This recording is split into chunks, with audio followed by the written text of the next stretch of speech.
Hey guys, check out my Proto PM6. This gun's so good, they had to stop making it.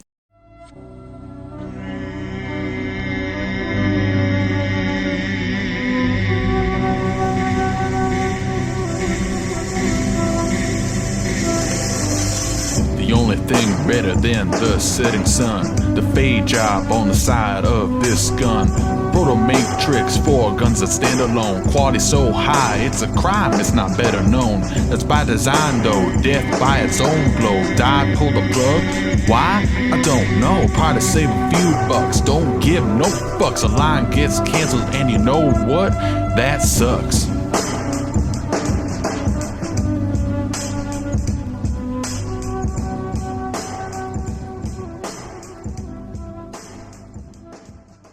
The Proto Matrix is paintball's best kept secret when it comes to best bang for your buck. These things can be had for insultingly low prices. I bought several over the years, and I've owned every Proto Matrix minus the 8, because that's the one that holds its value the most. This one is a 6, and the line really hit its stride that year.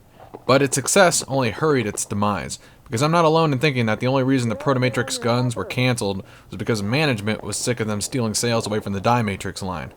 They can put the LPR in different spots, they can withhold a stock UL frame, they can use cheap ribbon eyes and cheaper eye covers, but it's still a Matrix at heart, and will shoot as close as makes no difference to the DMs. Early on, I tried to hide the PM's high-end nature by making it come with a huge body, no ASA, no clamping feed neck, and a throwaway one-piece barrel. The original Proto Matrix, also called the PM5, shared its bolt and LPR system with later PMs. The only real difference internally is that they switched solenoids after the first year.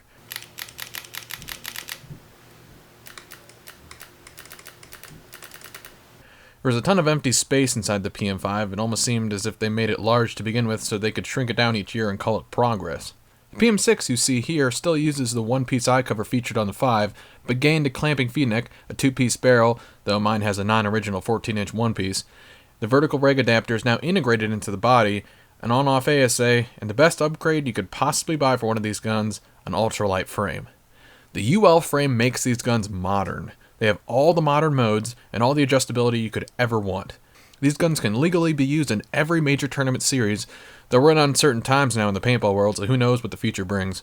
But for 10 years now, it's been legal. These frames are comfy, upgrade the eyes to wires as opposed to ribbons, have a fantastic trigger, and the grips have the Die logo on them for added street cred. Like I said before, I'm almost sad at how little I've paid for Proto Matrixes in the past. Multiple times I found them on eBay for less than $100. Twice I found them that cheap with a UL frame.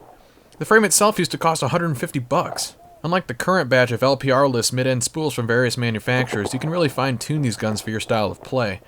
The shot can be altered for a smoother shot but poor efficiency.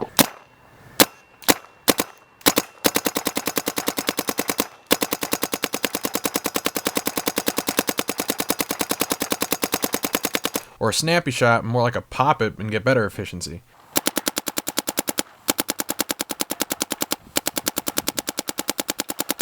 There's no shortage of aftermarket parts that came out for these too. This one features a hybrid, toolless back cap, though they're also great stock.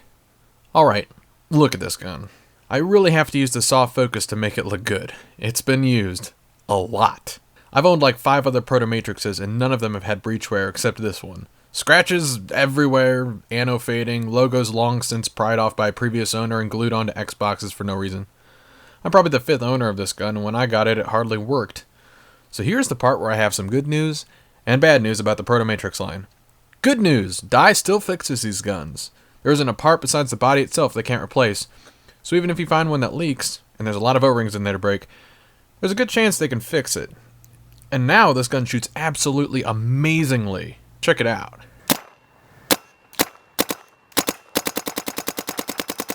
Shot quality is top-notch, tuned to perfection, and I love it. This gun serves as my main backup to my JT Impulse, and I'd trust it in any tournament. Bad news. Like owning a luxury car, repair bills won't be cheap. No warranties on these babies, so you're paying for every O-ring, every seal, every board, noid, wire, and time. And shipping.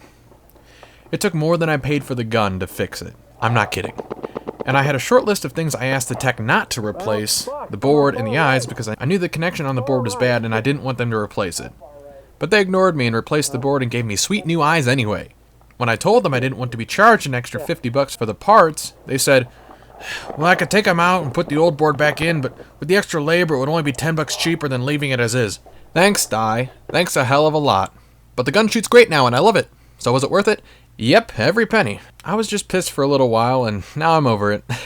Go get one. But try to fix it up yourself first is my recommendation.